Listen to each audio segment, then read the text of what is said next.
guys, I'm Crazy Pretzel coming to you live with my TNA Impact review tonight. Basically, talking about tonight's show.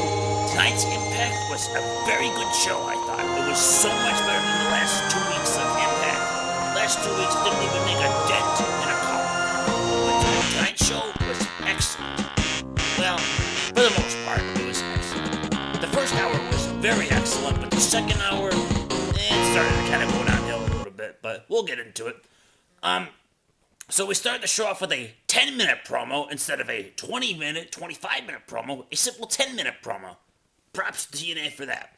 So, started off, Anderson comes out to the ring with Earl Hebner. He's has Hebner by a headlock and he's taking him to the ring. And basically he's getting on Hebner about last week, because if you didn't watch last week, pretty much there was a disqualification finish between a match between Anderson and RVD for a number one contendership. And Sting was the special enforcer, which later became a referee. And Anderson was beating him up, and Sting was beating him up.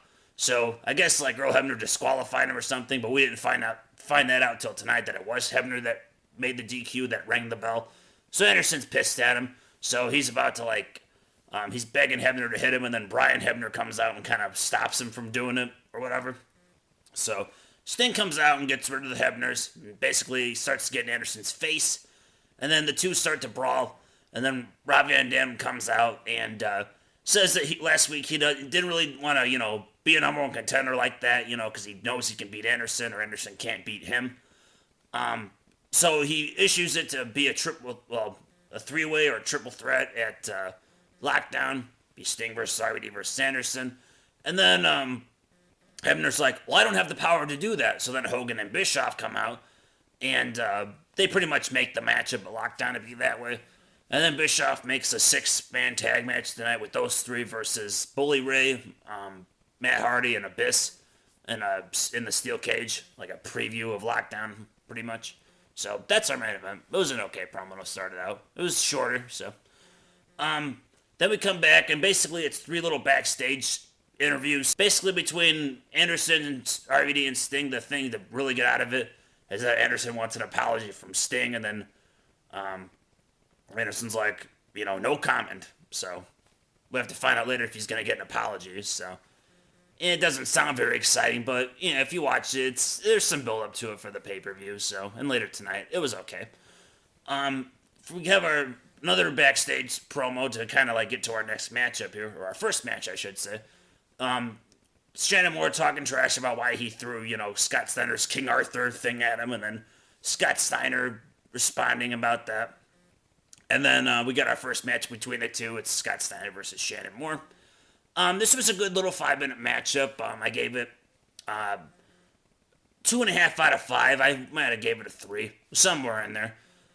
Pretty much the match starts off, Steiner in control, hits a belly-to-belly suplex. Then Shannon Moore takes over for a little bit, works on Steiner's legs with some kicks. Then he hits a big move on him and then starts doing push-ups to make fun of him. And then Steiner fights back, hits an overhead belly-to-belly suplex, and then finishes the match with a Frankensteiner. So Scott Steiner gets the 3 count. I like the Frankensteiner maneuver, but don't think he should win matches with it. I know it's impressive as fuck that, Scott Steiner can still do that move, and it is, but you see it so many times, in other matches, with smaller guys doing it, and they don't get 3 counts off of it, so, and Scott Steiner didn't technically invent the move, I don't think. You could correct me if I'm wrong, but I don't think he did. Didn't the Mexican luchadors create it? I don't know. Maybe he was the first one to do it in the States, maybe on record, in a record book or something. I don't have a record player to listen to it. I'm just joking. But anyway, moving on. So Orlando Jordan and Eric Young were doing commentary during the matchup, and then they said at Lockdown it's going to be a 4-way tag match between them, Inc., Steiner and Crimson, and a mystery team. And we found out the mystery team is the British Invasion because Douglas and Magnus come out and they beat up Eric Young and Orlando Jordan. Now, I'm happy Magnus is kind of getting teamed up with Douglas Williams again because, we haven't seen Magnus on TV in a while, and it gives him something to do. And I've always liked the British Invasion tag team. But it's kind of strange that Douglas Williams, was such a face for a while, and now I guess he's a bad guy again.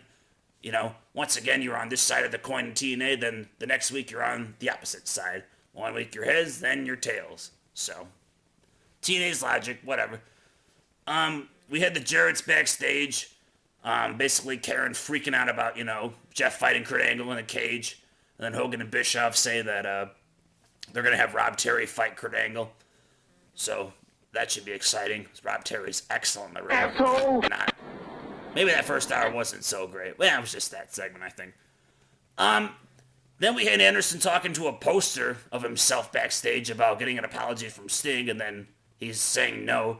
And I thought that was kind of strange he was talking to himself. But then again, I guess I'm talking to myself. I mean, I am in a garage with a camera in front of me, so I'm talking to myself out loud.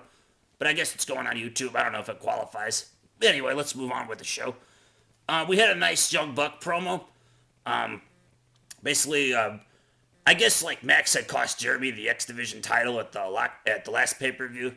So we had like a promo between the two, and then we had a match between the two. It was a good matchup, good 5 minutes. I gave it 3 out of 5. Basically, like, there was a cool, like, when they started the match off, running around doing like all the jumping and leapfrogs and stuff. There was a cool spot where like one of the Bucks did like a roll up, and then the other guy countered to another roll up for a 2 count. And then later Jeremy hits another roll up of his own, but like super quick, kind of Kofi Kingston stylish for a 2 count. Then there's a nice Hurricanrana to a bridge type pin combination by Jeremy for a 2 count. And then the finish of the matchup, but before I get into it, like earlier in the matchup, like Jeremy like kind of was like sitting on the ropes holding it open so Max could come back in. And then Max is like, the bad guy in this feud. So later he does the same thing for Jeremy. And Jeremy starts to come in the ring, and then Max super kicks him. Then he picks him up, power bombs him into the turnbuckle, and then he hits like this backflip acid drop maneuver and pins him for a 3 count. It was sweet. So Max Buck wins 3 out of 5. Great matchup. You should check it out if you like actually, can. Or go on YouTube and see if it's posted or whatever. That one I recommend checking out. Next we have Angelina Love backstage with Winner. And before I get my thoughts on this whole thing, basically here's kind of what happened backstage-wise. Winner was just basically telling Angelina Love, who's sitting there drinking like a drink, probably some Kool-Aid or something, basically saying, Velvet's using you, she wants to control you, I'm not going to let her do that to you. And I don't like I love this storyline, Winner versus Velvet, Angelina kind of on Winner's side. I love the storyline, but I hate how they're kind of executing it, Like, I don't like how Angelina's like, hypnotized or drugged to be on Winner's side. I don't understand why they couldn't have just, I don't want to say go the concussion route per se, but, maybe they could have like Angelina like get hit in the head or something and like have some amnesia. I mean, that's possible to have like a little bit of amnesia from like a head injury or something. So, I mean, that would be a little bit more believable than getting randomly hypnotized or drugged or anything in wrestling. So, yeah. How about a little short grade amnesia, retrograde amnesia, instead of this stupid thing? But whatever. So anyway, we get our next matchup, Velvet Sky versus Winner. Gave it a 3 out of 5. Because I actually gave it time, 5 minutes. I actually gave this match some time, unlike the Divas matches. And some good moves in this matchup, I thought. This match starts out, Velvet hits like the running low drop kick, and then Winner takes over for a while. She hits some power moves, scoop slam, and a side backbreaker for a 2 count. And then Velvet starts to take over again. She hits like a running bulldog. And then Angelina Love comes out, and like Velvet's kind of distracted by her. And then Winner starts to choke Velvet on the ropes. And then Winner sees Angelina and it's kind of like pointing to her.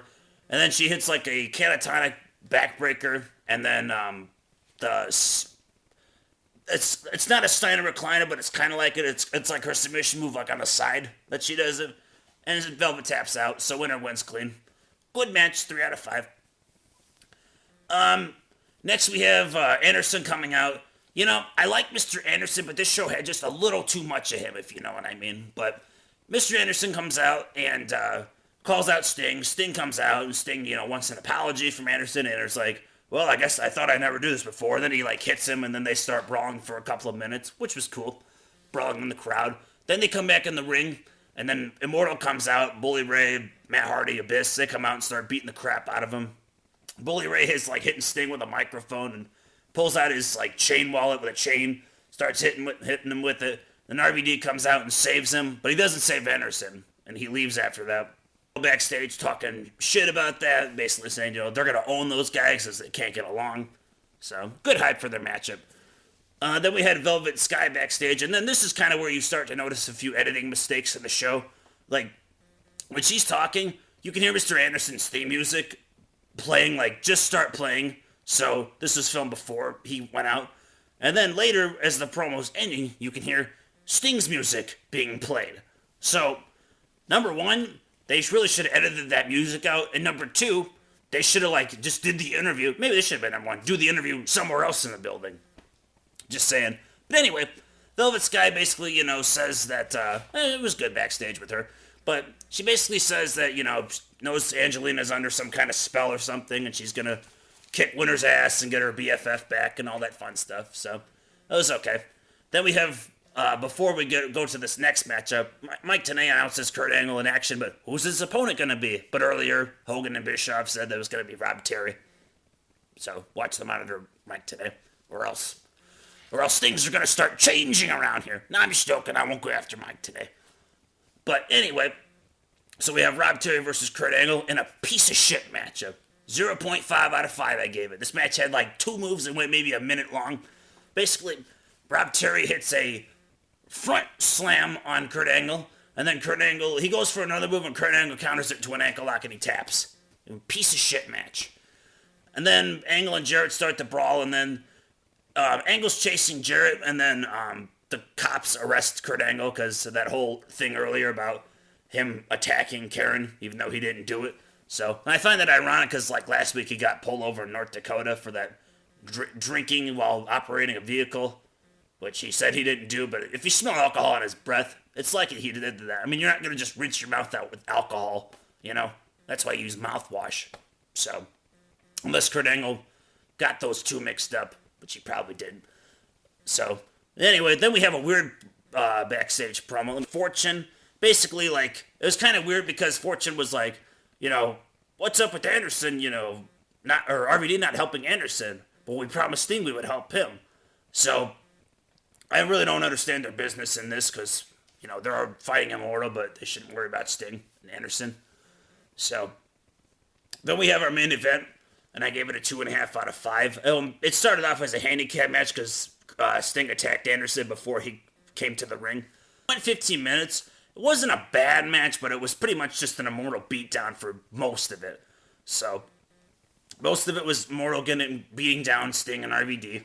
Hogan comes out in a back brace, which is kind of funny. He's like, get in the ring, Anderson, because Anderson's sitting outside in a chair, and Anderson's like, no. So then Hogan gouges him in the eyes, throws him into the cage, and then throws him into the ring slowly but surely. So, pretty much Immortal beating up the three of them. And then Sting gets a tag into RVD. And RVD's cleaning house. And then Anderson, RVD's getting ready to hit a 5-star on somebody. And then Anderson shoves RVD off the top rope. And then Matt Hardy hits a twist of hate. And then Bubba Ray hits the Bubba Bomb and pins him. Now, I know I said Bubba Ray, but I swear Bischoff called him Bubba earlier in the show. So they don't know if he's called Bubba or Bully or what it is. Just pick up a name for him. Just pick a name and stick with it. Just call him Bubba Ray. You're not calling him Bubba Ray Dudley, so it's really not infringement. Just call him Bubba Ray. That's all you have to do.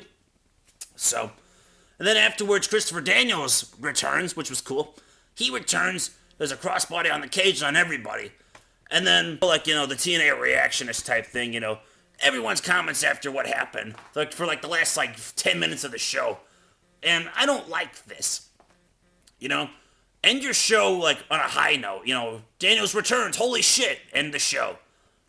Or even they had, Immortal talking smack or whatever. They're like, oh, enough about Daniels. Did you see the damage we did? We beat the shit out of him. End the show with that. What do? They show the guys that got their asses kicked. And then they're like, oh, this is a war. We're going to keep waging war and whatnot. I didn't like that. That's like me breaking my ankle after falling off a roof, which I actually did back in '05, unfortunately. But that happened to me, so what are you going to do? You're going to ask me how I'm feeling after I just broke my ankle? You don't do that. 7 out of 10. I thought it was a good show. Thanks for watching, guys. Peace out.